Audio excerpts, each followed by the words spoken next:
How to connect another Xbox controller to Xbox Series S. First of all, you're going to want to make sure you've put your batteries in the back of the Xbox Series S controller. You can do it like so. You're going to want to make sure you have those AA batteries, or you can get rechargeable ones. There are different brands, not just Duracell. Make sure those ones are at the back there. Make sure the plus is lined up with the side bit there in the back of the controller, and then make sure it's the opposite side for the other battery slot. So make sure you put those in correctly.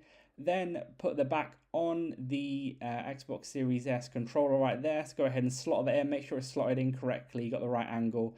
Once you've done that, what you're going to want to do is go ahead and press the hold the Xbox button in the middle of the controller.